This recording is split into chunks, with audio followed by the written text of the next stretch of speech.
So, welcome to this special episode of AI for HR in under 90 seconds, where it's probably going to be more like a 10 to 15-minute episode more than anything else.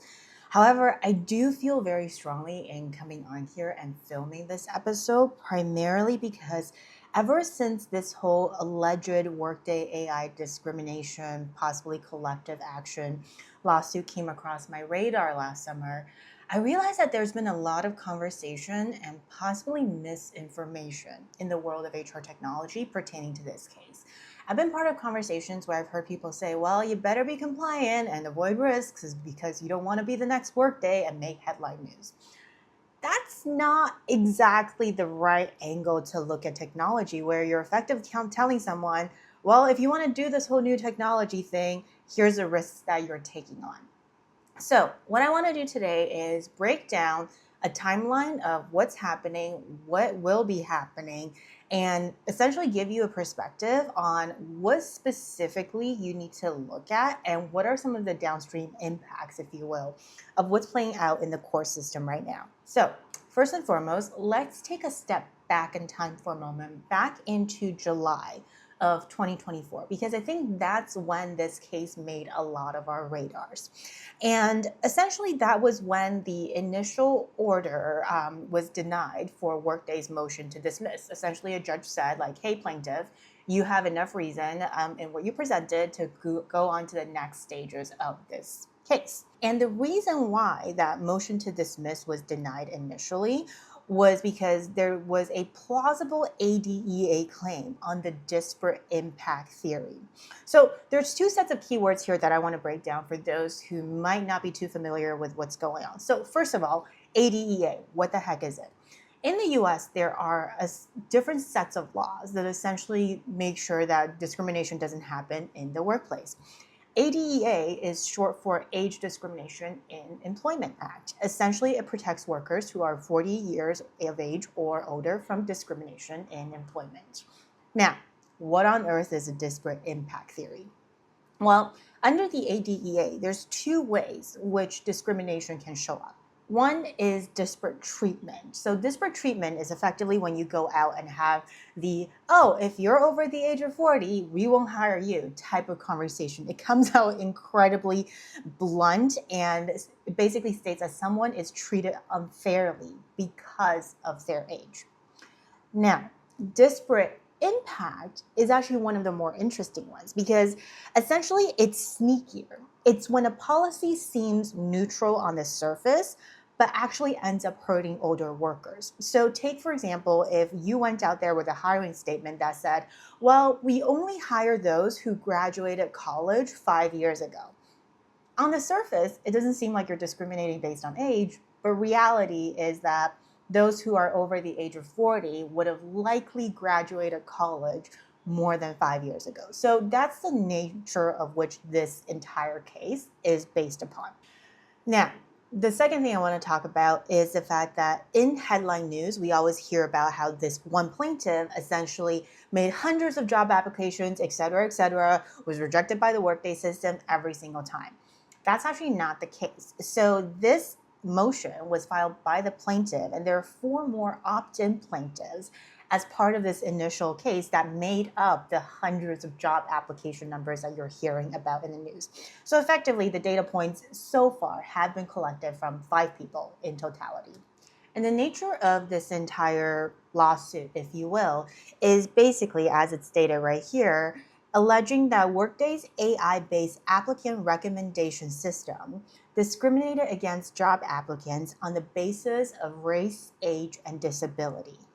And the initial plaintiff is joined by 4 other plaintiffs over the age of 40, which is why we are looking at this under the ADEA lens, effectively. Now, the latest news that broke as of last Friday was that the plaintiff made a motion for preliminary certification of a collective action on an age discrimination claim. So we've narrowed it down. This is not just discrimination, broadly speaking. This case specifically focuses on age discrimination. The other keyword I want to highlight here is the idea that this motion that he just filed, which the court has granted, as you can see below here, basically allows him to notify similarly situated individuals of this lawsuit and give them an opportunity to opt in. So 3 sets of keywords here that I really, really want to get into because it's the devil's in the details, if you will, when it comes to these types of things.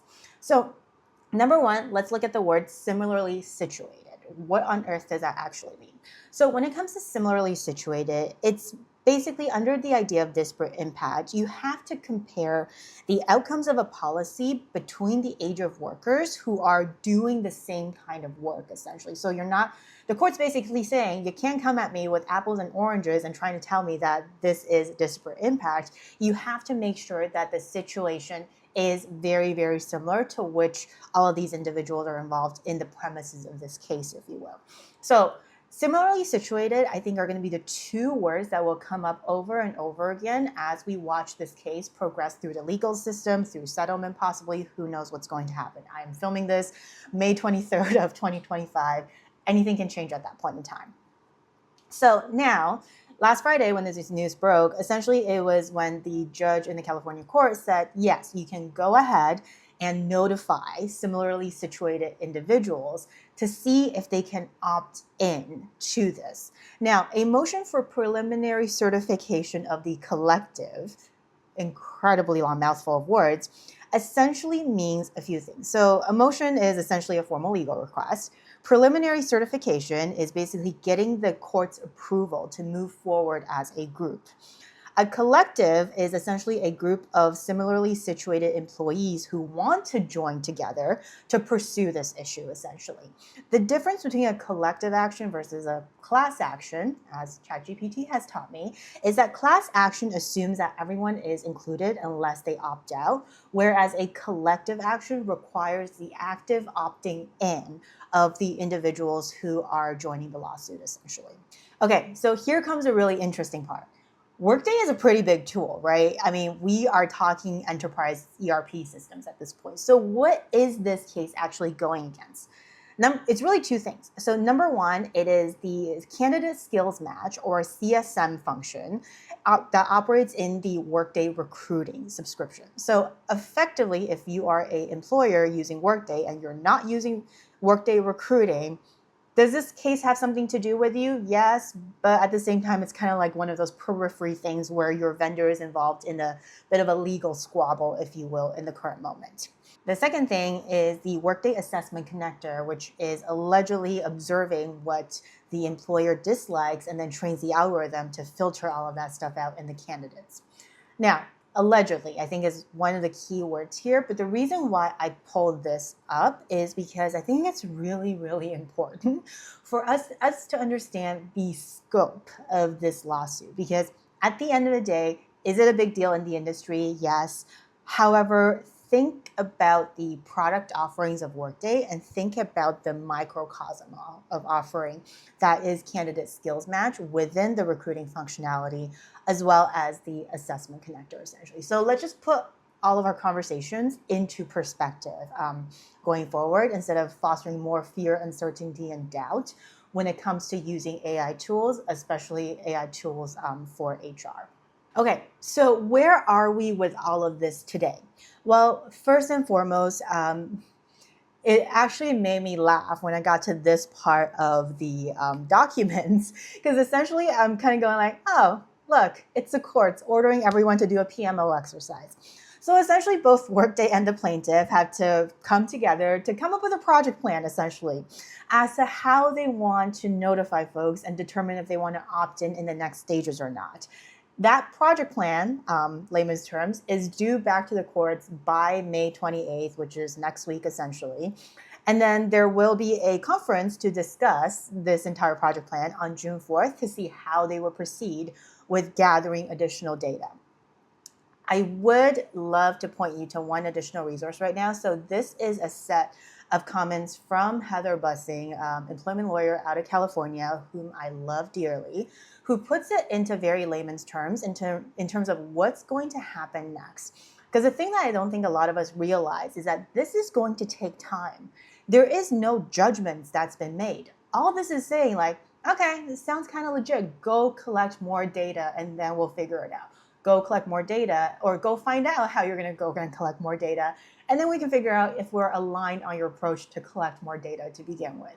So all said and done, so far in the eyes of law, nobody has done anything wrong.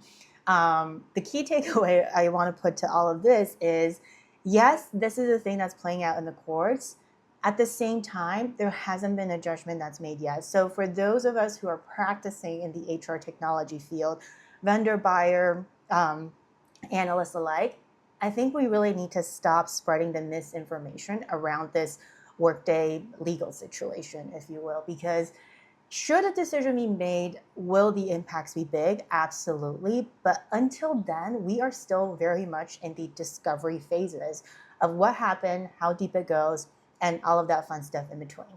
Last but not least, I want to point your attention to one more thing here, because personally, I like to understand the impact of events at public companies based on how their stocks are doing, because effectively that to me is the best barometer of reading market reaction.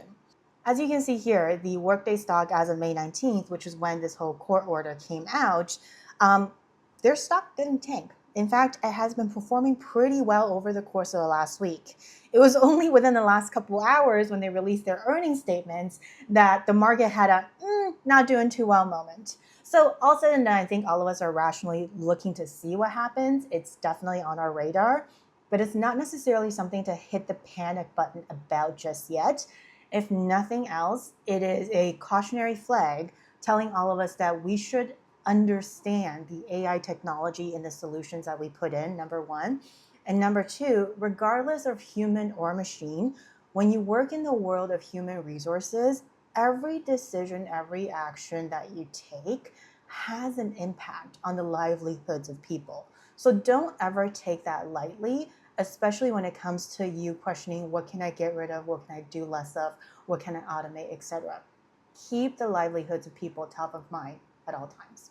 So that was part one of this video. If you're interested in additional details in terms of Workday's reaction, what they're talking about in the courts and all of that fun stuff, I will do that as a part two of this, probably dropping it next Tuesday or Wednesday. So if you like this type of content, drop me a subscribe and ring the little bell down below so you will be notified when part two of this video comes out.